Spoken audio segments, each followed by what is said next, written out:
ஒரு எடிட்டர் எல்லாமே தெரிஞ்சுக்கணுமா? இல்ல அது ஒரு தனி நீஷா கத்துக்கணுமா?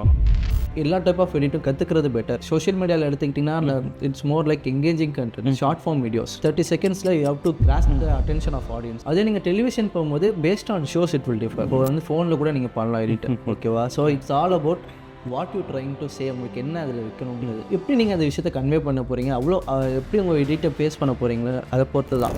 எடிட்டராக ஆரம்பிக்கும் போது ஜஸ்ட் எடிட்டிங் மட்டும் தெரிஞ்சால் போதும் அப்படிங்கிற மாதிரி ஆரம்பிச்சேன். அப்புறம் எடிட்டர் கம் ஆஃப்டர் எஃபெக்ட்ஸ் தெரிஞ்சுக்கிற மாதிரி கொஞ்சம் கிராஃபிக் டிசைனிங் தெரிஞ்சால் நல்லது அப்படின்னா. இப்போ என்னன்னா ஏஐ வீடியோ எடிட்டருங்கிறாங்க ரெக்குயர்மெண்ட்டே. அப்போ தான் யோசிக்க ஆரம்பித்தேன் how much AI coming to the game இந்த ஃபீல்டுன்னு பார்த்தீங்கன்னா.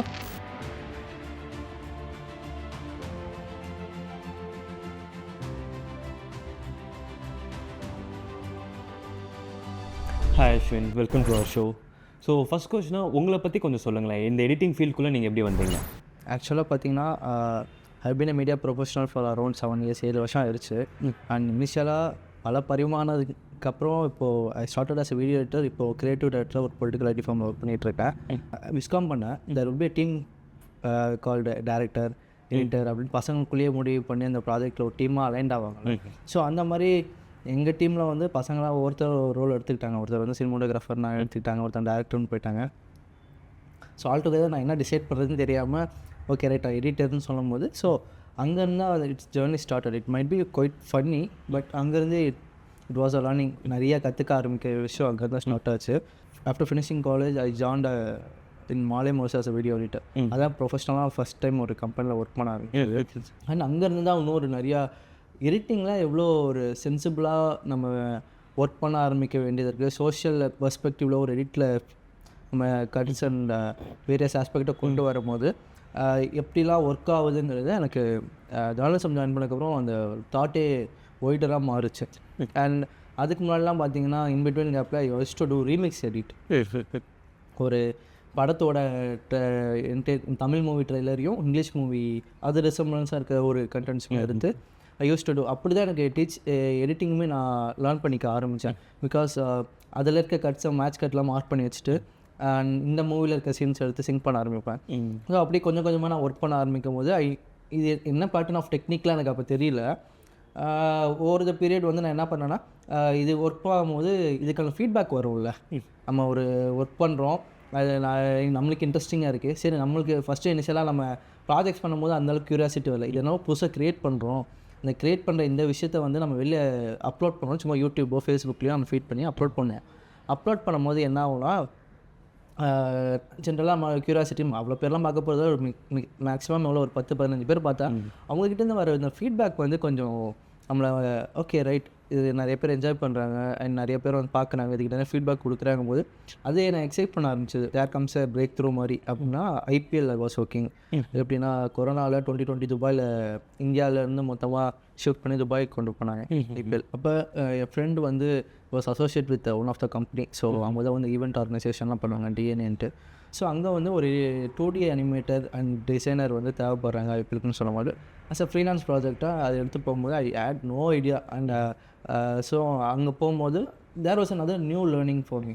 ஏன்னா ஒரு லைவ் ஈவெண்ட்டை வந்து நான் 2D அனிமேட் பண்ணுறேன். கிரவுண்டில் இருக்க பெரிமீட்டர்ஸ், அது கிரவுண்ட் சர்க்கிளில் வந்து எல்இடிஸ் அண்ட் பெரிமீட்டர்ஸ் அங்கெல்லாம் நிறையா இருக்கும். அந்த ரெசல்யூஷன் அந்த சைஸ்க்கு அதில் ஒரு 2D அனிமேஷனாக நிறையா ஒர்க் ப்ராசஸ் வந்து நான் கற்றுக்கிட்டு அங்கே பண்ண ஆரம்பித்தேன். அண்டு ஒர்க் லோட் அதிகமாக இருக்கும். ஐபிஎல் நம்ம பார்க்குற மாதிரி ரொம்ப வெளியே பார்க்குறவங்களுக்கு கிரேஸியாக இருக்கும், உள்ளே ஒர்க் பண்ணுறவங்களுக்கு ரொம்ப ஹெக்டிக்காக ஒரு ப்ராசஸ் இருக்கும். அதுக்கு அந்த ஒரு ரேஞ்ச் ஆஃப் இதில் போச்சு. ஸோ என்னோடய எடிட்டிங்காக ஸ்டார்ட் பண்ணி இப்போ 2D அனிமேட்டர் வரைக்கும் வர்றதுக்கு இது டேக் அரௌண்ட் 4 years ஆச்சு. ஆனால் அப்படி தான் எடிட்டிங் கரியரும் ஸ்டார்ட் ஆச்சு. தென் ஒன்லி ஐ ஜாயின்ட் ஏஷியாவில். அங்கே ஜாயின் பண்ணும்போது since I was from background journalism background இருக்கிறதுனால I thought of doing something like documentary and அங்கே இருக்கிற வீடியோ எடிட்டிங் பண்ணால் கொஞ்சம் இன்ட்ரெஸ்டிங்காக அலைண்டாக நம்ம ஃபீல்டுக்கும் அலைண்டாக இருக்கும் பண்ணலான்ட்டு ஏஷியாவில் ஜாயின் பண்ணேன். ஏஷியாவில் நான் அங்கே போகிறதுக்கு முன்னாடி I had a view about them. ஏன்னா ரொம்ப ரேர் மினிமமாக தான் டாக்குமெண்ட்ரிஸ் இங்கே சவுத்தில் பண்ணுறாங்க, அது தமிழ்நாட்டில் பண்ணுறாங்க. அப்படி ஒரு சேனல் சென்னையில் இருக்கா, கண்டிப்பாக நம்ம ஒர்க் பண்ணி ஆகும் எக்ஸைட்மெண்ட் இருந்தது அங்கே ஜாயின் பண்ணும்போது. ஸோ அங்கே போகும்போது ஆஸ் அ டாக்குமெண்ட்ரி ப்ரொடியூஸ் பண்ணுங்கிற தாட்டில் தான் போனேன். But there was opening again video எடிட்டராக தான் ஓப்பனிங் இருந்தது. So I join and as a video editor. அப்படியே சைடில் சின்ன ஒரு ஸ்போர்ட்ஸ் ஷோஸு அண்ட் அங்கே ஒரு documentary football in North Madras நாங்கள் ஒர்க் பண்ணலாம். அங்கே நிறைய லேர்னிங்ஸ் கிடச்சிது அண்ட் நிறைய பேர் அங்கே இருந்து நிறைய எக்ஸ்பர்டைஸ்டாக இருந்தாங்க. அந்த டாக்குமெண்ட்டில் எப்படிலாம் பண்ணணுங்கிறது, ரைட் ஃப்ரம் எடிட் பட்டன் எப்படி ஒர்க் ஆகுது and right from thumbnail designing. ஒரு எப்படி சொல்கிறது, ஸ்டீரியோடிப்பிக்கலாக இல்லாமல் மெயின் ஸ்ட்ரீம் மீடியா என்ன பர்சீவ் பண்ணுறாங்களோ அதுலேருந்தே ரொம்ப அவேவாக இருந்தாங்க அந்த சேனல். ஸோ எனக்கு வந்து அதுவுமே ஒரு என்டையராக நியூ ப்ராசஸாக இருந்தது. ஒரு தம்ப்நெயிலாக இப்படி தான் இருக்கணுங்கிறது இல்லாமல் thumbnail has to convey what to வீட், கண்டென்ட்குள்ளே என்ன இருக்கோ, நம்ம சும்மா ஃபேக்காக அதை எதுவுமே இல்லாமல் கண்டென்ட்டில் என்ன இருக்கோ அதே தமிழாக வைக்கிறது, இதெல்லாம் என்டையர்லி நியூவாக இருந்தது. And journalism also please me that. ஏன்னா என்ன இருக்கோ அது அப்படியே கரெக்டாக ப்ராப்பராக சொல்கிறது தான். ஸோ அதுலேருந்து அவேவாக மெயின் ஸ்ட்ரீம்லேருந்து கொஞ்சம் அவேவாக இருந்து இவங்க நேச்சுரலாக இருந்தாங்க. அண்ட் அதனால எனக்கு அங்கே ஒர்க் பண்ணுறதுக்கு 2 years I work in Asiaville and then there is a sudden stop there and I moved to a production house called Cheers. Over the point they also started doing a production as a production house. So shows பண்ணோம் அப்படின்னு they were plan doing. That's what's in Kalangai TV வா தமிழவா first 2 season கருப்பல் நேப்பல் பண்ணிட்டு இருந்தார். அந்த ஷோவில் வந்து I was handling the digital side. அப்போ வந்து அண்ட் லைக் இபி மாதிரி எக்ஸிக்யூட்டிவ் ப்ரொடியூசராக I was handling that digital space as well as அந்த ஷோக்கான சோஷியல் மீடியா என்னென்ன கண்டென்ட் போகணும் அப்படிங்கிறத எவால்வேட் பண்ணி பண்ணுறதுக்கு அதை நான் பண்ணிக்கிட்டு இருந்தேன். ஆஃப்டர் 1 and 2 season முடிஞ்சதுக்கப்புறம் production house take a call that அவங்க வந்து வெளியே வந்து சோர்சிங் பண்ணி டீம் எடுத்து பண்ணிட்டு இருந்தாங்க. ஒய் கான்ட் வி டூ அவர் செல்ஃப்னு அவங்க ஒரு கால் எடுத்தாங்க and they are discussion with me. அப்போ டீம் ஷஃப்லிங்கும் ஆகிட்டு இருந்தது. அப்போ சொன்னேன் ஓகே ரைட்டு நம்மளே பண்ணலாம் அப்படிங்கிற மாதிரி ஒரு தாட் அவங்களுக்கு நான் சொன்னேன். ஏன்னா இவ்வளோ காஸ்ட் பட்ஜெட்டாக நிறைய போகிற மாதிரி இருக்குது, நம்மளே எடுத்து பண்ணணும், கட் ஷார்ட் பண்ண முடியும், லேர்ன் பண்ணிக்க முடியும்னா ஓகே நீ பண்ணுன்ட்டாங்க. எனக்கு ஒன்றுமே புரியல. So that's a big learning for me. ஏன்னா எந்த ஆஸ்பெக்டில் அவங்க நம்மளான்னு தெரில, but everywhere what are the opportunity comes to me I believe that நான் அந்த ஒர்க்கில் வந்து சின்சியராக இருந்திருக்கேன், ஹார்ட் ஒர்க் பண்ணியிருக்கேன் அப்படிங்கிற அதனால் அதுக்கான ப்ரைஸாக தான் நான் அந்த ஆப்பர்ச்சுனிட்டியை பார்த்தேன். பட் ரொம்ப பயம் இருந்தது. ஏன்னா எப்படி அதை கொண்டு போக போகிறோம், like I have to arrange என் டேரக்ஷன் டீம் அரேஞ்ச் பண்ணுவோம், சோர்சிங் டீம் அரேஞ்ச் பண்ணுவோம், right from anchor already fixed கருப்பு பண்ணி அப்படின்றதுக்கப்புறம் அந்த ஷிஃப்ட் அண்ட் ஆங்கர் ஆரி வந்தார். ஸோ ஷோவோட ஸ்ட்ரக்சர் என் டெல்லி புதுசாக மாறுது. ஏன்னா யாருமே பழைய டீமில் இருந்தவங்க இல்லை. I have to arrange the team. அதுலேருந்து நம்ம ஒன்று பண்ணுங்கும் போது ஃபஸ்ட்டு இனிஷியலாக ஒரு பயத்தோட ஒரு என்தூசியாசமாக ஒரு ஒர்க் ஃப்ளோ போயிட்டு இருந்தது. And almost did 3rd and 4th season வரைக்கும் ஃபுல் ஓவர் பண்ணேன். And I took a break. So அந்த ஜேர்னி பார்த்தீங்கன்னா மல்டிபிள் ரோல்ஸில் ஆஸ் எ வீடியோ எடிட்டராக ஸ்டார்ட் பண்ணி நான் ஒர்க் பண்ணுறதுக்கு மேஜராக நிறைய விஷயங்கள் இருக்குது. அது கான்ஃபிடன்ஸ் எனக்கு புஷ் பண்ணது பார்த்தீங்கன்னா எடிட்டிங் தான். ஏன்னா ஒன்றுமே தெரியாமல் ஒரு விஷயத்தை நான் ஸ்டார்ட் பண்ண ஆரம்பிச்சேன் எடிட்டிங். அப்படி தான் அடுத்தடுத்த stage right from editor 2D animator and video producer and then நான் ஷோவில் வந்து ஆப்ரேஷன் ஹெட்டாகவும் இப்போ க்ரியேட்டிவ் டேரக்டராகவும் இருக்கும் போது நம்பர் ஆஃப் அந்த பண்ணலாம், அதுக்கு என்ன ரெஸ்பான்ஸ் நம்ம பண்ண எப்படி ரெஸ்பான்ஸ் வரும் ஒரு அந்த க்யூரியாசிட்டி ஃபேக்டர் எனக்கு பில்ட் பண்ணிக்கிட்டே இருந்தது. அதுக்கு மேஜர் ஆஸ்பெக்ட் வந்து எடிட்டிங் தான். இப்போ நீங்கள் வேரியஸ் ஃபீல்ட்ஸில் ஒர்க் பண்ணியிருக்கேன்றீங்களே, ஸோ இப்போ ஒரு பிகினருக்கு தெரிஞ்சுக்கணுன்னா ஒரு மூவி எடிட்டிங்க்கும் ஒரு டெலிவிஷன் சைடு எடிட்டிங்க்கும் ஆர் இப்போ சோஷியல் மீடியா கான்டென்ட்ஸ் எடிட்டிங்க்கும் என்ன கைண்ட் ஆஃப் டிஃப்ரென்ஸ் இருக்கும்? அது வந்து இப்போ ஒரு எடிட்டர் எல்லாமே தெரிஞ்சுக்கணுமா, இல்லை அது ஒரு தனி நீஷாக கற்றுக்கணுமா? அப்படி கிடையாது. எடிட்டிங் பேட்டர்ன்ஸ் வந்து பேசிக்காக எல்லா டிவிக்கு டெலிவிஷன்ஸ்க்கு அப்படின்னு கிடையாது. ஒன்ஸ் யூ லேர்ன் எல்லா டைப் ஆஃப் எடிட்டும் கற்றுக்கிறது பெட்டர். ஏன்னா இப்போ இங்கே சோஷியல் மீடியாவில் எடுத்துக்கிட்டிங்கன்னா it's more like engaging content, short form videos works வரல. ஸோ அதில் பார்த்தீங்கன்னா இதே த்ரூ கிளிப்ஸில் பார்த்தீங்கன்னா ஒரு ஜூம் இன் ஜூம் அவுட் இல்லை ஒரு இது ரோட்டோ பண்ணிவிட்டு பேக்ரவுண்டில் இமேஜஸோ ஒரு வீடியோஸோ இல்லை பீரோலோ அந்த மாதிரி நிறையா விஷயங்கள் வந்து ப்ளே பண்ணிகிட்டு இருப்பாங்க. That has to keep in 30 seconds you have to grasp the attention of audience. So அதோட என்கேஜ்மெண்ட் வந்து ஒரு கம்ப்ளீட்லி டிஃபர். அதே நீங்கள் டெலிவிஷன் போகும்போது based on shows it will differ. For example நான் டாக் ஷோ பண்ணேன், வாத்தம்ல வாய்ஸ் ஒரு டாக் ஷோ. ஸோ சைக்காலஜிக்கல் ஆஸ்பெக்டாக you have to involve with director and decide. ஏன்னா நீங்கள் ஷோ வந்து நாங்கள் பார்த்தீங்கன்னா மல்டிபிள் கேமராஸில் ஷூட் பண்ணுவாங்க. அங்கே போகும்போது நீங்கள் அங்கே ஆக்சுவலாக எடிட்டரும் ஷூட்டில் இருப்பாங்க, ஐ மீன் ஸ்பாட் எடிட்டர் ஒருத்தவங்க எப்போவுமே இருப்பாங்க. மல்டிபிள் கேமராஸில் ஷூட் பண்ணுவாங்க, ஒவ்வொருத்தவங்க எக்ஸ்பிரஷனை கேட்ச் பண்ணுவாங்க. அந்த நேரத்தில் இந்த சைட்லேருந்து பேசுகிறவங்க ஆப்போசிட் சைட்லேருந்து பேசுகிறவங்களோட ரியாக்ஷன்ஸை கேப்சர் பண்ணும், அவங்க என்ன கவுண்டர்ஸ் கொடுக்குறாங்கன்னு மல்டிபிள் கேமரா இது பண்ணும்போது அங்கே ஸ்பாட் எடிட்டர் இருப்பாங்க. And they will give to the spot edit and give the footages வரும் 4.5 hours அதே வரும் வச்சுக்கோங்களேன். அதை நம்ம எடுத்து கேதர் பண்ணிட்டு வந்து அகைன் நம்ம சர்வரில் ஏற்றி எடிட் பண்ண ஆரம்பிக்கும் போது it takes time and overall process ஆகும். பட் நீங்கள் அது 4.5 மணி நேரத்தை ஓட்டி பார்க்குறதுக்கே உங்களுக்கு ஆஃப் டே போயிடும். நீங்கள் என்ன இருக்குன்னு அதுலேருந்து நீங்கள் you have to bring it to 45 minutes and you have to place another 15 minutes commercials. So அந்த விஷயம்லாம் இருக்குல்ல. ஸோ எப்படின்னா அது நீங்கள் 45 minutes கண்டென்ட்டை நீங்கள் எப்படி சூஸ் பண்ணுறீங்கன்னு ஒன்று இருக்குது. அந்த எபிசோடுக்கு அந்த கண்டென்ட்க்கு யார் என்னெல்லாம் பாயிண்ட் பேசியிருக்காங்க, அந்த பேசின பாயிண்ட் வந்து ரிலவெண்ட்டாக இருக்கா. ஸோ சம்வேர் அவேவ் ஆகுது. You have to trim. Director கூட தான் இருப்பாங்க. ஸோ அதோட சைக்காலஜிக்கலாக you have to think in எப்படி சொல்கிறது, டேரக்டரும் எடிட்டரும் ஒரு அலைன்மெண்ட்டில் வந்து அது பண்ணணும். Game shows it difference. So cookery shows it differs. So ஒவ்வொரு ஆஸ்பெக்ட் ஈவன் டெலிவிஷன் ஷோஸே எடுத்துக்கிட்டிங்கன்னா it will keep on changing. இந்த ஷோவும் ஒரே பேட்டர்னாகவும் இருக்காது. அண்ட் மோர் லைக் இன் மூவிஸும் எடுத்துக்கிட்டிங்கன்னா மூவிஸில் கூட பார்த்தீங்கன்னா பேஸ்ட் ஆன் கண்டென்ட் ஃபார் எப்படி சொல்கிறது. ஸோ ராட்சசன் எடுத்து போகணும்னு வச்சுக்கோங்க. ராட்சசன் மூவியில் வந்து நீங்கள் அந்த கிளைமேக்ஸ் எடிட்டோட இன்டென்சிட்டி ஆஃப் எடிட் வந்து ரொம்ப ஃபாஸ்ட்டாக இருக்கும். So you need that intensive cut டக் டக் டக் டக்குன்னு அந்த பீட் போகும்போது அது உங்களுக்கு பெருசாக டிஸ்டர்பிங்காகவும் இருக்கக்கூடாது, அந்த இன்டென்சிட்டியை கொண்டு போகிற மாதிரி இருக்கும். மோர் லைக் மெய்யழகர் படத்தில் வர அந்த ஒரு எல்லாமே பார்த்தீங்கன்னா ஃபீல் குட், ரொம்ப ஸ்மூத்தனிங்காக இருக்கிற மாதிரி இருக்கும். So you have to know about the purposes of the content என்ன தேவைப்படுது அப்படிங்கிறத புரிஞ்சுக்கிட்டு அதுக்கேற்ற மாதிரி எடிட்டிங் பேட்டர்னை நம்ம ஸ்ட்ரக்சர் பண்ணணும். ஏன்னா எப்போவுமே ஒன்று தான், நம்ம ஸ்கில்டாக இருக்கலாம் இது பண்ணலாம். When doesn't align with content இல்லை நம்ம ரொம்ப ஓவர்டூ பண்ணிட்டோன்னா அதுதான் அதிகமாக பேசப்படும். ஸோ கண்டென்ட்டோட அலைன் பண்ணி அதை பேலன்ஸ் பண்ணணும். Okay bro. So that's it. Done. இப்போ இதை பற்றி பேசும்போது நெக்ஸ்ட்டு இப்போது ஒரு பிகினராக அவங்க கற்றுக்கணும், எடிட்டிங்குள்ளே வரணும்னு ஆசைப்பட்றாங்கன்னா இண்டஸ்ட்ரி ஸ்டாண்டர்ட் டூல்ஸ் என்னென்ன இருக்குது and moreover rather than tools. ஏன்னா ஒவ்வொரு ஃபீல்டுக்கும் நீங்கள் சொல்கிற மாதிரி ஒவ்வொரு நீஷ்க்கும் ஒவ்வொரு டூல்ஸ் யூஸ் பண்ணுவோம். ஆர் ஒவ்வொரு லைக் எப்படி சொல்கிறது, ஆப்பிளுக்கு ஒன்று ஆர் மைக்ரோசாஃப்டில் ஒன்று அந்த மாதிரி நிறைய இருக்கும். பட் மோர் தென் டூல்ஸ் வேறு என்ன அவங்களுக்கான ஸ்கில்ஸ் இருக்கணும்? இப்போ க்ரியேட்டிவ் திங்கிங் அந்த மாதிரி வேறு என்ன அவங்க இருந்தால் அவங்க மேபி அந்த சர்டின் ஃபீல்டில் ஒரு நல்ல பொசிஷனுக்கு போக முடியும் அவங்களால? பேசிக்காக எடிட்டிங் நீங்கள் கேட்கறதுனால என்னென்னா ரைட் ஃப்ரம் இப்போ வந்து ஃபோனில் கூட நீங்கள் பண்ணலாம் எடிட்டர். ஓகேவா? So it's all about what you trying to say, உங்களுக்கு என்ன அதில் வைக்கணுங்கிறது. இப்போ நீங்கள் சிஸ்டம்ஸ் போனீங்கன்னா maximum number of tools mention at softwares. ஓகேவா? ஸோ அப்படின்னா Premiere Pro, FCP, DaVinci and After Effects for animations, title கார்ட்ஸ்க்கு எல்லாமே அதை யூஸ் பண்ணுறாங்க இல்லைங்களா? ஈவன் ஆவிட் ஃபார் மூவிஸ்க்கெலாம் பண்ணிகிட்டு இருக்காங்க. ஸோ நீங்கள் எதுலேருந்து வேணால் எடிட் பண்ணலாம் இப்போ இருக்கிற நம்மளுக்கு இருக்க ஆக்சசிபிலிட்டிக்கு. But one thing that how you trying to say a content அப்படிங்கிற ஒரு விஷயம் இருக்குல்ல, அது வந்து you have to do lot of edit. நீங்கள் பண்ணிக்கிட்டே இருந்தால் தான் அதை லேர்ன் பண்ண முடியும்.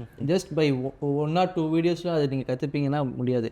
பை தியரிட்டிக்கலாக it by sound good, okay இதுதான் அப்படின்ட்டு. But when you execute and practical do அது நீங்கள் எதாவது ட்ரை பண்ணிக்கிட்டே இருக்கும் போது it will work. For example நீங்கள் அது சாஃப்ட்வேர்ஸ் பற்றி நீங்கள் மென்ஷன் பண்ணனாலும் சொல்கிறேன். ப்ரீமியர் ப்ரோ ஆனால் it like very not like very much like user friendly but easy to access. நம்மளுக்கு ஆக்சஸபிளாக ஒரு சாஃப்ட்வேர் கிடைக்குது அப்படிங்கும் போது ப்ரீமியர் ப்ரோ இருந்ததுனால நிறைய பேர் ஒர்க் பண்ணேன். அண்ட் நிறைய டெக்னிக்ஸ் இருக்குது. அது எஃப்சிபிலையும் நீங்கள் அதை டெக்னிக் அடாப்ட் பண்ணலாம், ப்ரீமியர் ப்ரோ சாஃப்ட்வேரும் அடாப்ட் பண்ணலாம், ஆவிட்லேயும் பண்ணலாம். பட் அதுக்கு அந்த கண்டென்ட்டுக்கு அது தேவைப்படுது அந்த technique. And how you going to place. For example basic of techniques வந்து நிறையா சொல்லியிருப்பாங்க. Like standard cuts, J cut, L cut and மேத், அப்ரப்டாக ஒரு பாயிண்டில் கட் பண்ணுறது. அப்ரப்ட் கட்ஸ்லாம் எதுக்குன்னு பார்த்தீங்கன்னா ஜம்ப் கட் மாதிரி இருக்கும். நீங்கள் ஒரு சீனை வந்து ஒருத்தர் லாங் டிஸ்டன்ஸ் வந்து நடந்து வர்றாரு அப்படிங்கும்போது ஒயிட்டில் இருந்து ஒரு வாக்கு இன் பிட்வீன் மிட்டு, அப்புறம் ஒரு க்ளோஸ் கிட்டக்க வந்துட்டான்னு கன்வே பண்ணுறதுக்கு ஒரு 3 கட் வச்சாலும் கன்வே பண்ணலாம். இல்லை ஸ்டாண்டர்டாக நீங்கள் அவ்வளோ தூரத்துலேருந்து வரதும் கட் பண்ணலாம். ஸோ நீங்கள் அந்த எப்படி நீங்கள் அந்த விஷயத்தை கன்வே பண்ண போகிறீங்க, அவ்வளோ எப்படி உங்கள் எடிட்டை ஃபேஸ் பண்ண போகிறீங்களோ அதை பொறுத்து தான். அண்ட் டூல்ஸ் இப்போ இண்டஸ்ட்ரியலாக பார்த்தீங்கன்னா maximum number of people are using Premiere Pro and FCP then வந்து தே யூஸிங். அண்ட் மூவிஸ்லாம் போயிட்டிங்கன்னா ஆவிட் நிறைய பேர் யூஸ் பண்ணுறாங்க, ப்ரீமியர் ப்ரோவும் யூஸ் பண்ணேன். ஸோ டூல்ஸாக பெருசாக இல்லை. நீங்கள் whatever software more often the technique that you going to learn அதை கற்றுக்கிட்டிங்கன்னா யூ வில் ஈஸிலி அடாப்ட். ஒரு சாஃப்ட்வேர் கற்றுக்கிட்டு தான் பெரிய டிஃப்ரென்ஸாக தேவைப்படுது. இதே கட் காப்பி பேஸ்ட் தான்.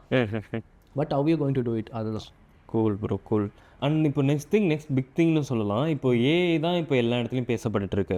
ஸோ எடிட்டிங்கிற ஃபீல்டில் ஏஐயோட பாதிப்பு எவ்வளோ இருக்குது and are what are the AI tools are being used in the industry right now? Maybe television, movies are anything related to எடிட்டிங்கில் ஏஐ டூல்ஸ் என்ன மாதிரியான இதில் இருக்குது அண்ட் ஃப்யூச்சரில் இப்போ ஏஐ இன்னும் எவ்வளோ இம்பாக்ட் அதிகமாக இருக்கும் இந்த ஃபீல்டில்? இப்போது நான் ஆரம்பிக்கும் போது ஆக்சுவலாக மைட் சவுண்ட் ஃபன்னி. ஏன்னா எடிட்டராக ஆரம்பிக்கும் போது ஜஸ்ட் எடிட்டிங் மட்டும் தெரிஞ்சால் போதும் அப்படிங்கிற மாதிரி இருந்தது. இல்லை ரெஸ்யூம்லாம் ஓப்பனிங்ஸ்லாம் வரும்போது பார்ப்போம் எடிட்டர், அப்புறம் எடிட்டர் கம் ஆஃப்டர் எஃபெக்ட்ஸ் தெரிஞ்சுக்கிற மாதிரி இருந்தது. கொஞ்சம் கிராஃபிக் டிசைனிங் தெரிஞ்சால் நல்லது அப்படின்னு ஒவ்வொரு பீரியடும் மாறிக்கிட்டே இருந்தது. ஒரு எடிட்டருக்கான குவாலிஃபிகேஷன் ஆட் ஆகிட்டே இருந்தது. ஸோ அதுக்கப்புறம் தான் இப்போ என்னென்னா எடிட்டரே மூவ் ஆகி ஏஐ வீடியோ எடிட்டருங்கிறாங்க ரெக்குயர்மெண்ட்டே. அப்போ தான் யோசிக்க ஆரம்பித்தேன் how much A coming to the game இந்த ஃபீல்டுன்னு பார்த்தீங்கன்னா ஏ டசன்ட் ரூல் எனி ஒன். ஏன்னா அப்படி தான் பார்த்தீங்கன்னா ஒவ்வொரு டெக்னாலஜி டெவலப் ஆக ஃபிலிம் டு டிஜிட்டல் வரும்போது ஃபிலிமை ரூன் பண்ணுச்சுன்னு சொல்ல முடியாது. பட் டிஜிட்டலுக்கு நம்ம அடாப்ட் ஆக ஆரம்பித்தோம். அதே மாதிரி தான் ஏஐ நம்ம எவ்வளோ தூரம் நம்ம அப்கிரேட் ஆகிட்டு போயிட்டே இருக்கோமோ and that going to benefit us. ஏன்னா ஒர்க் ப்ராசஸ் ஈஸியாகுது. ஏஐயில் வந்து நீங்கள் ஒரு சீனை க்ரியேட் பண்ணணும், you have to go and shoot. ஒரு வீடியோக்கு வந்து ஒரு ஸ்கெட்ச் பண்ணி வச்சுருக்கீங்க, அதுக்கு வந்து ஒரு ப்ராப்பராக ஒரு மாண்டேஜஸாக ஒரு சீன் எடுக்கணுங்கும் போது ஏஸ் டெலிவரிங் தட் ரிடியூஸ் டைமை சேவ் பண்ணுது, எனர்ஜி சேவ் பண்ணுது, மெயினாக மணி சேவ் பண்ணுது. ஓகேவா? மணி என்னையோ go to spend it on AI tools. So இந்த மல்டிபிள் ஆஸ்பெக்டில் பார்க்கும்போது ஏஐ உங்களுக்கு வந்து ரொம்ப அட்வான்ஸாக உங்களுக்கு it make editing more easier. And இதில் எங்கே ஒரு டாஸ்க் வரும்னா எந்த இடத்துல ஏஐ யூஸ் பண்ண போகிறீங்க. So where you got to place in production side.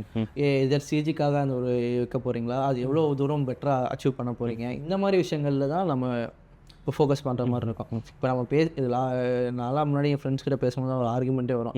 AI வரும்போது தேர் மோர் இன் டு சினிமாட்டோகிராஃபி ஃபீல்டு, அந்த ஒரு ஆர்ட் ஃபீல்டு இருக்கும்போது என்ன சொல்லுவாங்கன்னா ஹியூமன் ரிசோர்ஸ் தான் எப்போவுமே வந்து it can portray better pictures அப்படிங்கிற மாதிரி சொல்லுவாங்க.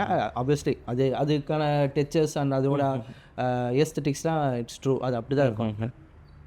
பட் இப்படி ஒரு அப்கிரேடேஷன் ஆஃப் ஒரு சயின்ஸ் வரும்போது அது எப்படி நம்ம பெட்டராக யூஸ் பண்ணிக்கலாங்கிறதுமே ஒரு தாட்டு தான். சப்போஸ் இஃப் யூ அதில் வந்து நம்ம டாமினேட் பண்ண போகிறது கிடையாது.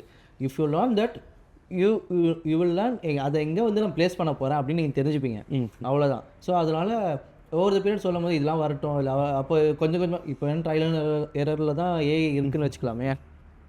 பட் லாஸ்ட் நான் 2 years கூட போகல, 6 months முன்னாடி இருந்த வீடியோஸோட குவாலிட்டிக்கும் இப்போ வர வீடியோஸோட குவாலிட்டிக்குமே நீங்கள் just measure it. Drastic change இருக்குல்ல. ஸோ இந்த விஷயம் தான் அது. ஏன்னா 2 years இருக்கும். நான் அந்த பசங்கிட்ட பேசும்போது சும்மா ஒரு மீட் பண்ணும்போது கேதர் பண்ண சொல்லுது, அதெல்லாம் வராதுடா, ப்ராப்பராக இல்லைடா அப்படி இப்படின்னாங்க.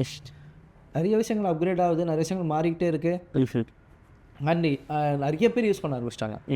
இப்போது since I am working as a creative director in political firm, அங்கே வந்து we are doing most of the things in AI only. ஏன்னா நாங்கள் இன்னோஸாகவே முடிச்சிட முடியுது. It cut the cost, right? So அப்படி பார்க்கும்போது அதையும் நீங்கள் லேர்ன் பண்ணிக்க வேண்டியதாக இருக்குது. பட் அதை நீங்கள் எங்கே கரெக்டாக யூஸ் பண்ணணும்னு தெரியும் போது உங்களோட ஸ்கில் தனியாக தெரியும், அப்படி நீங்கள் யூனிக்காக இருப்பீங்க. ஏஐ தெரியுங்கிற விஷயம் இல்லை, அதை நான் எங்கே யூஸ் பண்ணுவேன், எங்கே ப்ளேஸ் பண்ணுவேன், அதை நீங்கள் லேர்ன் பண்ணிக்க ஆரம்பிச்சிங்க, அதை கற்றுக்க ஆரம்பிச்சிங்கன்னா இட்ஸ் குவைட் சிம்பிள், அவ்வளோதான். ஸோ அதில் இப்போ என்ன மாதிரியான டூல்ஸ் யூஸ் பண்ணிட்டு இருக்காங்க? Like can you name any of them? இந்த பாட்காஸ்ட்டை வந்து தனியாக எடுத்து லாங் ஃபார்மேட்டாக இருக்கக்கூடிய வீடியோஸை ஷார்ட் ஃபார்மாக இருக்கிறதுக்குமே நிறைய ஏஐ டூல்ஸ் இருக்குது. ஆட்டோபேட் இருக்குது, ஆக்லஸ் ஏஐன்னு இருக்குது. ஸோ இதில் என்னென்னா லாங் ஃபார்மேட் வீடியோவே நீங்கள் அதோட ஹுக், நம்ம பேசிகிட்டு இருக்க 1 hour டாக்கில் இருக்கக்கூடிய ஹுக் பாயிண்ட்ஸை மட்டும் தனியாக செக்ரிகேட் பண்ணி அதை 30 seconds அதுவே வந்து கட் பண்ணி உங்களுக்கு ஷார்ட் ஃபார்ம் வீடியோஸை போட்டு கொடுத்துரும். அண்ட் இதுக்கு முன்னாடி ஒரு கேள்வி ஒன்று சொல்லியிருந்தேன். இப்போ முன்னாடி வந்து ஸ்டார்ட் பண்ணும்போது வெறும் ஒரு வீடியோ எடிட்டர் அந்த மாதிரி தான் ஜாப் சீக் பண்ணிட்டு இருந்தாங்க. இப்போ வந்து video editor plus graphic designer, இப்போ மோஷன் கிராஃபிக்ஸ் அந்த மாதிரி வருது. பட் இது எல்லாமே ஆக்சுவலாக நம்மளோட சைட்லேருந்து பார்க்கும்போது எல்லாமே தனித்தனி ஃபீல்ட் தான். இப்போ கிராஃபிக் டிசைனர் தனி, யூஏஎக்ஸ் டிசைனர் தனி, அந்த மாதிரி இருக்குது. பட் அதை ஒன்றா பார்த்துடுறாங்க. பட் இன்கேஸ் இப்போ நம்ம வீடியோ எடிட்டிங்னு பார்த்தோம்னா கலர் கிரேடிங் அண்ட் சவுண்ட் டிசைனுங்கிறது ஒரு முக்கியமான பார்ட். அது வேணால் ரிலேட்டடாக இருக்கும் இந்த ஃபீல்டுக்கு. ஸோ ஒரு வீடியோ எடிட்டருக்கு இந்த 2 டிபார்ட்மெண்ட்ஸை கற்றுக்கிறது எவ்வளோ முக்கியமான விஷயம். அண்ட் இந்த மாதிரி வேறு என்ன ரிலேட்டட் டாபிக்ஸாக அவங்க கற்றுக்கணும் எக்ஸ்ட்ராவாக? ஃபர்ஸ்ட் ஆஃப் ஆல் இது நம்ம எடிட்டர்ஸ்க்கு இதோட புரிதல் தெரியும், பட் இந்த கிளைண்ட்ஸ்க்கு அது தெரியுமான்னு தான் தெரியாது. மேஜர் சிக்கல் எங்கே வருதுன்னா ஒரு ஒர்க்கை கொடுத்துட்டு அதில் எந்தெந்த ஒர்க்லாம் மைட் பி ஜஸ்ட் கன்சியூமிங் த அவுட்புட்டில்.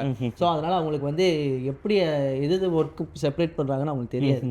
அவுட்புட்டை மட்டும் பார்த்துட்டு எனக்கு இந்த மாதிரி வேணும்னு சொல்லி கொடுத்துருவாங்க. பட் அவங்களுக்கு அதை அச்சீவ் பண்ணுறதுக்கு என்னென்ன இருக்குதுன்னு நம்ம சொல்ல வேண்டிய விஷயங்கள் வந்து நம்ம பண்ண வேண்டியதாக இருக்கும். எடிட்டராக வந்து இது இல்லைங்க, இதில் நான் கட் மட்டும் தான் பண்ணுவேன், இதில் சிஜி பண்ண மாட்டேன், 2D அனிமேஷனுக்கு வேணால் நான் பண்ணுவேன் அப்படிங்கிறது. And other then that colour கிரேட்டிங்லாம் இதை அச்சீவ் பண்ணணும்னா பேசிக்காக நம்ம கலர் கிரேட் பண்ணுறது கம்ப்ளீட்லி அது நம்மளால் என்டையராக அச்சீவ் பண்ண முடியாது. பேசிக் கலர் கிரேடிங் பண்ணலாம், பட் ஆனால் அது இல்லாமல் 2D அனிமேஷன் இதெல்லாம் பேசிக்காக பண்ணலாம். பட் அவங்க வேறு ஏதாவது பயங்கரமாக எதிர்பார்த்துட்டு அது கொடுக்கும்போது அதை நம்ம எவ்வளோ தூரம் அச்சீவ் பண்ண முடியுங்கிறது ஒன்று இருக்குது. ஏன்னா இந்த விஷயம் நீங்கள் சொன்னீங்களே, இன்னும் எக்ஸ்ட்ராவாக என்ன லேர்ன் பண்ணிக்கிட்டா பெட்டராக இருக்கணும். ஐ திங்க் எடிட்டிங்கில் கவர் ஆகுது எடிட்டிங் மட்டும்தான் எனக்கு என்ன கேட்டிங்கன்னா. ஸோ அதர் தென் தட் இப்போ வந்து ஏஐ ஃபீச்சர்ஸ் ஆட் ஆன் ஆகிறதுனால ஏஐயில் எப்படிலாம் அந்த அவுட்புட் எடுக்க முடியுது. நீங்கள் சப்போஸ் இப்போ ஸ்டாக் வீடியோஸ் முன்னாடி ஜென்ரேட் பண்ணிட்டு இருந்தீங்க, maximum number of stock videos வந்து உங்களுக்கு வந்து ஃபாரின் பேஸ்ட் ஸ்டாக் வீடியோஸ் உங்களுக்கு இருக்கும். பட் நம்மளோட ரூட்ஸாக லோக்கல் பேஸ்டான ஸ்டாக் வீடியோஸ் கிடைக்கிறது இல்லை. பட் ஆனால் அது ஏஐயில் அச்சீவ் பண்ண முடியுது. எக்ஸாக்ட்லி. ஸோ அது அந்த டூல்ஸை நான் முன்னாடி மென்ஷன் பண்ண மாதிரி டூல்ஸ்லாம் நீங்கள் அதுலேருந்து எடுத்துக்கிட்டீங்க. ஸோ அதுலேருந்து நீங்கள் ஒர்க் பண்ணும்போது அதை லேர்ன் பண்ணும்போது இட்ஸ் லைக் நிறைய டிஃப்ரெண்ட்டாக எக்ஸ்ப்ளோர் பண்ண முடியுது இந்த விஷயங்களில். அண்டு எடிட்டிங்கை நீங்கள் கற்றுக்கிற டெக்னிக்ஸ்குள்ளே தானே அது ப்ளேஸ் பண்ண போகிறீங்க. அதனால யுவர் டெக்னிக் வந்து ஸ்ட்ராங்காக இருக்கணும், அதோட பேசிக் வந்து ஸ்ட்ராங்காக இருக்கணும். அண்ட் இதை நீங்கள் இன்கார்பரேட் பண்ணும்போது விஷுவலாக ரெப்ரசென்ட் பண்ணும்போது நல்லாயிருக்கும் பார்க்க, அவ்வளோதான். ஓகே. இப்போ அண்ட் இப்போது நீங்களுமே எடிட்டர் மட்டும் இல்லாமல் அது சம்மந்தப்பட்ட நிறைய ரோல்ஸில் இருக்கனால இப்போ கரண்ட்டில் எடிட்டராக ஒர்க் பண்ணிட்டுருக்கவங்க ஒரு எடிட்டிங் ஃபீல்டுக்குள்ளே வரணும்னு யோசிச்சுட்டு இருக்கவங்க, அப்பார்ட் ஃப்ரம் எடிட்டிங் மேபி ஒரு 5 years or 10 years down the லைனோ அவங்க வேறு என்ன மாதிரியான ரோலுக்குலாம் அப்கிரேட் ஆகலாம்? லைக் வேறு வேரியஸ் என்ன ரோல்லாம் இருக்குது? மேபி அது எடிட்டிங் சம்மந்தப்பட்டு இருக்கலாம், ஒரு சீனியர் எடிட்டர் அந்த மாதிரி இருக்கலாம். பட் வேறு என்னென்ன ஃபீல்டெலாம் அவங்க எக்ஸ்ப்ளோர் பண்ணலாம் எடிட்டிங் கற்றுக்கிட்டேன்? ஃபார் எக்ஸாம்பிள் நான் பார்த்தீங்கன்னா எடிட்டிங்காக தான் ஆரம்பித்தேன். எடிட்டிங்கில் இருக்கேன்னா editing I can able to guide the people. நான் இப்படிலாம் பண்ணலான்ட்டு இப்போ வந்து நான் வீடியோ அது சிம்பிளாக சொன்னேன். ஏன் அடுத்த ஸ்டேஜுக்கு நான் மூவ் பண்ணுங்கிறது 2 விஷயம். நான் there is a table called in pre and போஸ்ட்டில் பார்த்தீங்கன்னா, ப்ரீயில் பார்த்தீங்கன்னா டேரக்டர் டேபிள். அந்த டேபிளில் வந்து you will prepare script and plan and execute thing. இன்னொரு டேபிள் வந்து எடிட்டர் டேபிள். எல்லாம் முடிஞ்சதுக்கப்புறம் கடைசியாக வந்து உட்காருறது. ஸோ அங்கே என்னென்னலாம் மிஸ் அவுட் ஆகிருக்கோ you will you to patch and do the final அவுட்டில். அது என்னென்னலாம் சமாளிக்கணுமோ அங்கே தான் வந்து சமாளிப்போம் போஸ்ட்டில், ஓகேவா? ஸோ எடிட்டர் டேபிள் அங்கே மேஜர் ரோல் ப்ளே பண்ணுது. அப்படி நான் வீடியோ எடிட்டராக ஆரம்பிக்கும் போது ஆனால் வீடியோ ப்ரொடியூசர்ஸ் என்கிட்ட வந்து சில கண்டென்ட்ஸ்லாம் சொல்லுவாங்க. ஸோ இந்த இது மிஸ் ஆகிடுச்சு, இது எப்படி மேட்ச் பண்ணலாம் பாரு அப்படின்வாங்க. சரி, அதுக்கேற்ற மாதிரி அலைன் பண்ணுவோம், ஒர்க் பண்ண ஆரம்பிப்பேன். அப்போ நான் நோட் பண்ண ஆரம்பித்ததுன்னா எனக்குள்ளே நான் ஒன்று யோசித்து நான் எடிட் பண்ணி வர்றது அவங்களும் டேலி பண்ணுவாங்க. ஓகேடா அது செட் ஆகிடுச்சுடா அப்படிங்கும் போது ஓகே ரைட். அப்போ நான் யோசிக்க ஆரம்பிச்சது நம்மளுக்குள்ளேயும் ஒரு ப்ரொடியூசர் ஒருத்தர் இருக்கான். ஸோ எங்கே மிஸ் அவுட் ஆகுதுன்னு தெரிஞ்சுக்கிற அளவுக்கு ஒரு ப்ரொடியூசர் இருக்கான். ஸோ அதனால் அதை எக்ஸ்ப்ளோர் பண்ண எனக்கு ஐடியா கிடச்சிது, ஓகேவா? அதனால் நான் ஷோஸ் ப்ரொடியூஸ் பண்ணும்போது ஹெல்ப்ஃபுல்லாக இருந்துச்சு. அண்ட் இங்கெல்லாம் நிறையா ஷார்ட்ஸ் எடுத்திருப்பாங்க, மல்டிபிள் ஷார்ட்ஸ், நிறையா ஷார்ட்ஸ் நல்லாயிருக்கும். ஆனால் நீங்கள் உங்களால் எல்லாத்தையும் யூஸ் பண்ண முடியாது. ப்ரொடியூசர் கிட்டே சொல்லும் போது என்னென்னா இந்த ஷார்ட்ஸ்க்கு இந்த சீன் வச்சா போதும், அது மாதிரிலாம் சொல்லுவாங்க. ஸோ எனக்கு என்னென்னா நான் வீடியோ ப்ரொடியூசராக போகும்போது நான் என்ன பண்ணுவேன்னா, எனக்கு நிறைய கேமரா ஷார்ட்ஸ் வேணால் ப்ரிசைஸ்டாக ஷார்ட் டிவிஷன் போட்டுட்டு இந்த ஆங்கிள்குள்ளே எடுத்துட்டேன்னா அங்கேயுமே டைம் சேவ் ஆகும், இன்னொருத்தவங்களோட எனர்ஜியும் சேவ் ஆகும், என்ன எடுக்கிறோம் கிளியர் கட்டாக வர்றதுக்கு. ஸோ இது வந்து எடிட்டிங்கில் இருந்தால் நான் கற்றுக்கிட்டேன் வீடியோ ப்ரொடியூசராக மாறும்போது. ஏன்னா எனக்கு அந்த கண்டென்ட் என்ன கன்வே பண்ணணும், அது விஷயத்தில் என்ன இருக்கணுங்கிறது ஒன்று இருக்குல்ல. அப்போது வந்து எது ப்ரியாரிட்டிஸ் கொடுக்கணும், கண்டென்ட்டு கொடுக்கணுமா, நீ எடிட் ஒன்று அந்த இடத்துல பயங்கரமாக ஒன்று ப்ரூவ் பண்ணுறதுக்கு கொடுக்கணும், அது ரெண்டுத்தையும் பேலன்ஸ் பண்ணுறதுக்கான விஷயமும் அங்கே தான் இருக்குன்னு. So editor point of view யோசிக்கிறதுக்கும் எனக்கு தோணுச்சு. ஒரு சினிமாட்டோகிராஃபருக்கு மேக்ஸிமம் சினிமாட்டோகிராஃபி எடிட்டர்ஸ் நிறைய கிளாஷே வரும் இல்லை. நான் நிறையா நல்ல ஷாட் வச்சுருந்தேன், அதுக்காக இதை ஷாட் வச்சுருக்கீங்க அப்படிலாம் சொல்லுவாங்க. ஸோ அந்த பர்ஸ்பெக்டிவாக எங்கெல்லாம் கிளாஷ் வரும் அதெல்லாம் எங்கே அவாய்ட் பண்ணலாம், அதெல்லாம் ஒரு விஷயம் நான் ப்ரொடியூசராக மாறும்போது இதெல்லாம் எனக்கு ஹெல்ப் பண்ண ஆரம்பிச்சு. அண்ட் தென் எடிட்டராக இருக்கும்போது ஆப்வியஸாக கொஞ்சம் அதான் முன்னாடி பேசிக்காக எடிட்லேருந்து 2D அனிமேஷனும் பண்ணுறது கற்றுக்கிட்டேன்னா title animation and CG works பிளெண்டர்ஸ்லாம் பேஸ் பண்ணி 3D மாடலிங் பண்ணுறதுக்குலாம் நான் லேர்ன் பண்ண ஆரம்பித்தேன். அண்ட் தென் லாஸ்ட் 2 years முன்னாடி அன்ரியல்னு ஒரு இன்ஜின் வந்துச்சு. ஸோ என்விரான்மெண்ட்டு ஒரு ஸ்டூடியோ செட்டப் க்ரியேட் பண்ணுறதுக்கு அதெல்லாம் அதுவுமே கொஞ்சம் எக்ஸ்ப்ளோர் பண்ணேன். எனக்கு லேர்னிங்கில் அது என்ன இன்ட்ரெஸ்டாக ஆக்கி நான் ஒன்றுத்தை எக்ஸ்ப்ளோர் பண்ண போனேன். அது எல்லாருக்குமே இருக்குமான்னு தெரியாது. ஸோ அப்படி இருக்கும்போது எடிட்டிங்குள்ளே வந்தீங்கன்னா பேசிக்காக ஓவரால் டெப்த்து எங்கெங்கெல்லாம் ஃப்ளாஸ் நடக்க வாய்ப்புகள் இருக்குது, எங்கெங்கெல்லாம் நீங்கள் பேட்ச் பண்ணலாம் அப்படிங்கிற உங்களுக்கு ஒரு தாட் வரும். ஸோ அதனால் you can better be an director also. Okay. ஏன்னா ஒரு டேரக்டருக்கு ஆக்சுவலாக டெக்னிக்கல் ஆஸ்பெக்டாக எல்லா ஃபீல்டுமே தெரிஞ்சிருக்கணும், ஓகேவா? ஸோ எடிட்டர்னால ஒரு பெட்டர் டேரக்டராகவும் ஆக முடியும். ஏன்னா டேரக்டரோட பண்ணுற ஃப்ளாஸையும் நீங்கள் தான் சரி பண்ணுறீங்கும் போது எடிட்டராக large scope to become a better director. And இப்போது இன்னொன்று லைக் இப்போ நீங்கள் ஒர்க் பண்ணுறீங்க எடிட்டராக ஒர்க் பண்ணும்போது ஒரு பிகினராக இருந்ததுக்கும் இப்போது உங்களுக்கு ஒரு ப்ராஜெக்ட் வருதுன்னு வைங்களேன் எடிட் பண்ணுறதுக்கு, அப்போவும் உங்களுக்கு வந்து இந்த ஒர்க்கிங் ப்ராசஸ் என்ன டிஃபர் ஆகுது? அஸ் இன் ஃப்ரம் அந்த ஃபுட்டேஜ் வந்ததுலேருந்து ஐடியேஷன்லேருந்து அதை எப்படி ஒர்க் பண்ணலாங்கிறது, அப்புறம் மேபி வேரியஸ் இட்ரேஷன் போகிறது. ஸோ அந்த ஒர்க்கிங் ப்ராசஸ் எப்படி சேஞ்ச் ஆயிருக்கு அண்ட் உங்களோட ஒர்க் ஃப்ளோ எப்படி இருக்குது? நிறையாவே சேஞ்ச் ஆகிருக்கு. எப்படின்னா முன்னாடிலாம் ஒரு ப்ரீசெட்கே தேடுறதுக்கு அவ்வளோ வளையணும். இப்போ என்னன்னா இப்போ நிறைய டுட்டோரியல்ஸ் வந்துருச்சு. யூடியூப்லேயே நிறையா ப்ரீசெட்ஸ் வந்து அவங்களே ரெடி பண்ணி தராங்க. நிறையா ப்ளகின்ஸ் வந்துடுச்சு. அப்போல்லாம் வந்து சின்னதாக ஒரு ப்ரீசெட்ஸ் பண்ணணுன்னாலுமே ரொம்ப கஷ்டம்னா அவ்வளோ ஆக்சசபிள் கிடையாது. நான் சொல்கிறது 2014, 15ல். ஸோ அப்போது அந்த பீரியட்லாம் பார்த்தீங்கன்னா ரொம்ப மினிமலாக தான் இருக்கும். இப்போலாம் பார்த்தீங்கன்னா லைக் மிஸ்டர் ஆஸ்னு ஒரு ப்ளகின் இருக்குது.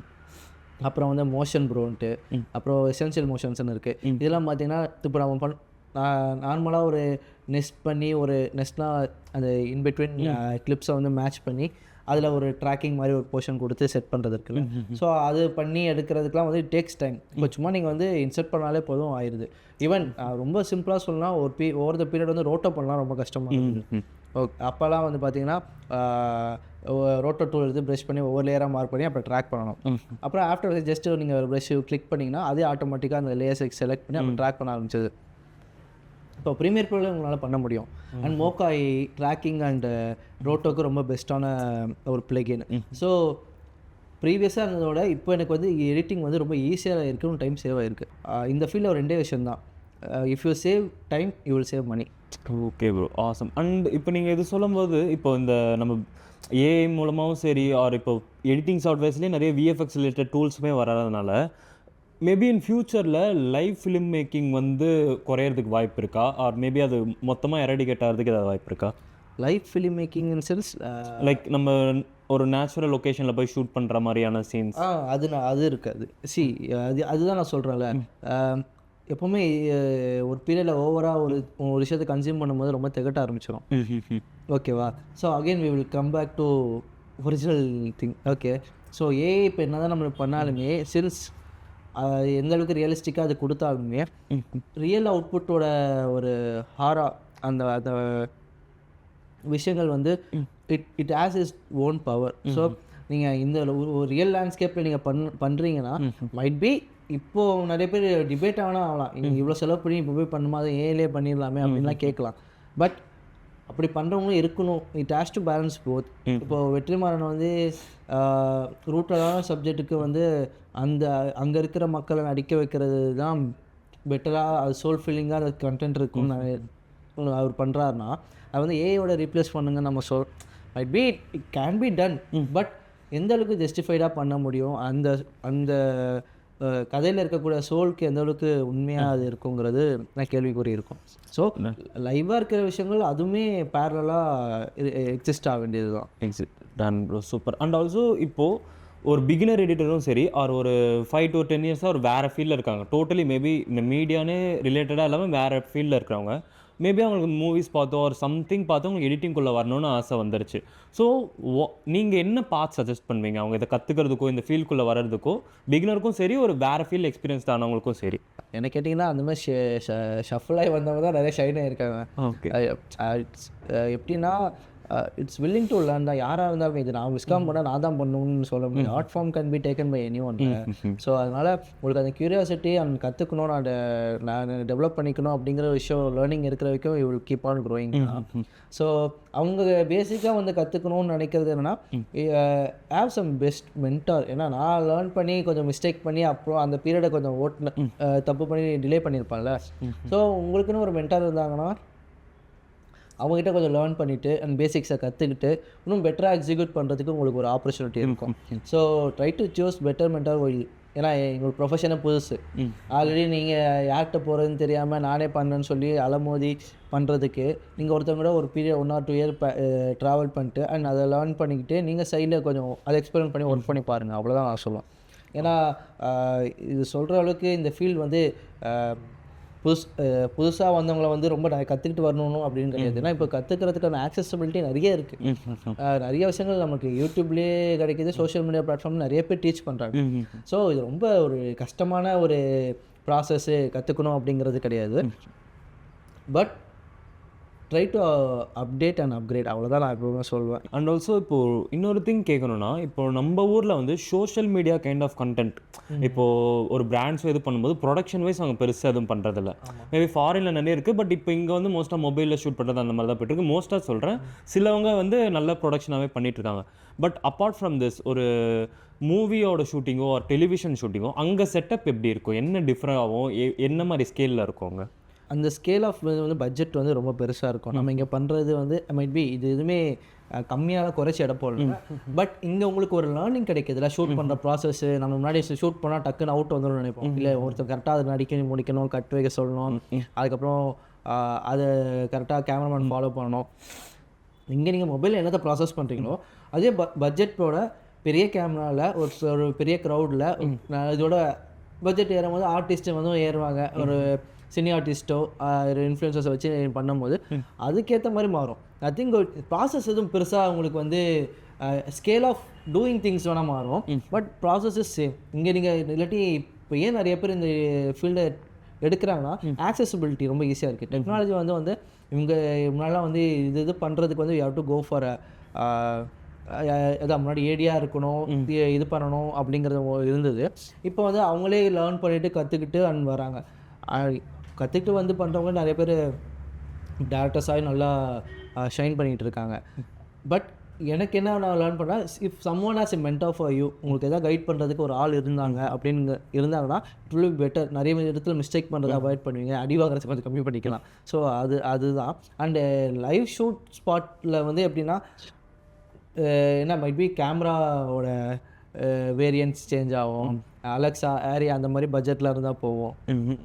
And then it will be very much பிளான்டாக இருக்கும்.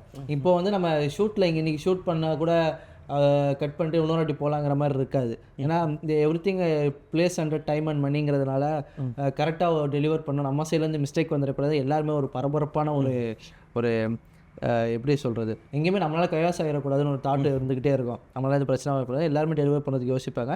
அதனால தான் டேரக்டர்ஸ் வந்து அந்த புல் பண்ணி எடுத்துகிட்டு வந்து நிறைய பேர் வந்து ரொம்ப கொஞ்சம் ஃபியூரியஸாக இருக்கிற மாதிரி பார்ப்போம், ரொம்ப ஸ்ட்ரிக்டாக இருப்பாங்க. ஸோ இங்கே வந்து கொஞ்சம் லீஷராக பண்ண முடியும். ஒரு மொபைல் எடுத்து நீங்கள் ஒரு ஷார்ட் ஃபிலிம் மொபைல்லையும் எடுத்துட முடியும். அண்ட் ஹையர் பட்ஜெட் இருந்தால் இதுலேயும் எடுக்க முடியும். ப்ராசஸ் ஒன்று தான், பட் ஸ்கேலாக வந்து அது கொஞ்சம் டிஃபர் ஆகும், அவ்வளோதான். அண்ட் அதில் இருக்கக்கூடிய ரெஸ்பான்சிபிலிட்டி கொஞ்சம் அதுக்கேற்ற மாதிரி அதிகமாகும். மணி, பிகாஸ் இட் இன்வால்வ்ஸ் மோர் மணி, நிறையா மக்கள் வேறு இருப்பாங்க. ஸோ அதுக்கேற்ற மாதிரி இட் வில் சேஞ்ச். ஒரு பிகினராக அவங்களுக்கு வந்து ரொம்ப அவேர்னஸில் வந்து இந்த ஸ்பாட் எடிட்டருங்கிற ஒரு ரோல், லைக் மேபி அந்த இண்டஸ்ட்ரியில் இருக்கவங்க தெரியும், பட் மோஸ்ட்டாக எடிட்டிங் வரவங்களாம் ஒன்று மூவிஸ் பண்ணணும் ஒரு டெலிவிஷன் அந்த மாதிரி தான் இருக்காங்களே. ஸ்பாட் எடிட்டர்னு மோஸ்ட்டாக யாரும் மென்ஷன் பண்ண மாட்டாங்க. ஸோ இப்போ ஒரு பிகினராக ஒரு எடிட்டருக்கும் ஒரு வீடியோ எடிட்டருக்கும் இந்த ஸ்பாட் எடிட்டருக்கும் என்ன டிஃப்ரென்ஸ்? ஸ்பாட் எடிட்டர்ஸோட ரோல் அவங்க மேஜராக ப்ளே பண்ணுவாங்க. ஏன்னா ஒருத்தவங்க பேசும்போது இன்னொருத்தவங்க ரியாக்ஷனை கேப்சர் பண்ணுறதுக்கு அவங்க இன்னொரு கேமரா ஆக்சுவலாக ஆடியன்ஸ்க்கு ஒன்று வச்சுருப்பாங்க. இந்த சைடு ஆடியன்ஸ்க்கு இருக்கும், அந்த சைடு ஆடியன்ஸ்க்கு இருக்கும். அந்த மாதிரி 8 செட்டப்பில் வந்து கேமரா வந்து கவர் பண்ணி வச்சுருப்பாங்க. ஸோ அதுக்கேற்ற மாதிரி ஷிஃப்டாக வரும். ஸோ அந்த ஸ்பாட் எடிட்டர்ஸ் வந்து 4.5 மணி நேரம் டேரக்டர் கூடயே ட்ராவல் ஆவாங்க பிசிஆர் ரூமில். அண்டு டேரக்டர் ஆஃப் டிஓபியும் இருப்பார் கூடயே. அவர் சொல்லுவார், இந்த ஆக்ஷன் அவங்க நல்லா பண்ணாங்க, டக்குன்னு கேப்சர் பண்ணு அப்படின்னா அந்த கேமரா ஷிஃப்ட் பண்ணுவாங்க, டக்குன்னு அது அப்படியே ரோலாக ஆரம்பிக்கும். ஸோ இந்த மாதிரி ஸ்பாட் எடிட் போயிட்டுருக்கோம். ஸ்பாட் எடிட் வந்து அது ஓவரால் முடிஞ்சு ஃபுட்டேஜ்லாம் வந்ததுக்கப்புறம் அது அப்படியே ட்ராவல் பண்ணி சேஃபாக கொண்டு போய் சேனலில் கொடுத்து சேனல்லேருந்து we have to packaging start பண்ணோம், எல்லாத்தையும் காப்பி பண்ணி முடிச்சுட்டு. அண்ட் அகைன் டேரக்டர் அங்கே வந்து எடிட்டர் கூட உட்காந்து அலைன் பண்ணி என்னென்ன கண்டென்ட் வேணாம்னு சொல்லி ஃபைனலைஸ் பண்ணுறது ஒன்று இருக்குல்ல, இந்த மாதிரி போவோம். திஸ் ஃபார் ப்ரோக்ராமில் இப்படி நடக்கும். அதே பார்த்திங்கன்னா ஸ்பாட் எடிட்டர்ஸ் வந்து மூவிஸ்க்கு பார்த்திங்கன்னா மோஸ்ட் ஆஃப் த டைம் வந்து ஆக்ஷன் சீக்வன்ஸ் அண்ட் ரோட்டோஸ் அந்த மாதிரி பண்ணுறதுக்கெலாம் வந்து நிறைய தேவைப்படுவாங்க. ஸோ அதுக்கு அவங்களோட அவைலபிலிட்டி அதிகமாக இருக்கும். ஸ்பாட் எடிட்டில் வந்து பெருசானா அந்த கண்டென்ட் வந்து கரெக்டாக எடிட்டில் எப்படி வந்து உட்காந்துருக்குன்னு பார்க்குறதுக்கு அவங்களோட ரோலாக தேவைப்படும். இப்போது ஒரு பர்சனல் கொஸ்டின், இப்போ நீங்கள் வந்து ஃப்யூச்சரில் வந்து இப்போ நீங்கள் ஆல்ரெடி நிறைய ஃபீல்டில் ஒரே ஃபீல்டில் நிறைய ரோல்ஸ் மாதிரி வந்திருக்கீங்க. ஸோ ஃப்யூச்சரில் வேறு என்ன ரோல்ஸ் எக்ஸ்ப்ளோர் பண்ணலான்னு இருக்கீங்க? What are your goals? ஸ்பெசிஃபிக்காக சொன்னால் நெக்ஸ்ட்டு வந்து என் கோல் பார்த்தீங்கன்னா டைரக்ஷன் அப்படிங்கிறது. But it takes time for. Awesome bro, all the best for that. Thank you too. So thank you bro, like இவ்வளோ நேரம் இவ்வளோ இன்சைட்ஸ் கொடுத்துருந்தீங்க, அது எல்லாமே ஆக்சுவலாக பார்க்குறவங்களுக்கு ரொம்ப யூஸ்ஃபுல்லாக இருந்திருக்கும்னு நம்புகிறேன். So thank you for giving us your time. Thank you so much. கூடிய சீக்கிரம் மறுபடியும் பார்ப்போம் நம்ம. கண்டிப்பாக தேங்க்ஸ் ஃபார் இன்வைட்டிங்.